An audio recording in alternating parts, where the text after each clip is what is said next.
அருட்பெருஞ்சோதி தனிப்பெருங்கருணை அருட்பெருஞ்சோதி இன்று பிறந்த நாள்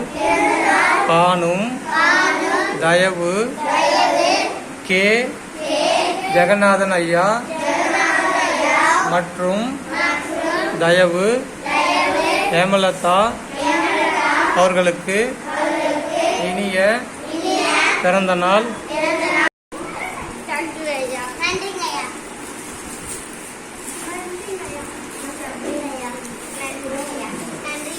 நன்றி நன்றி நன்றி நன்றி வாங்க அப்படியே பிரிஞ்சு எடுத்துக்கோங்க நன்றி நன்றி நன்றி நன்றி நன்றி நன்றி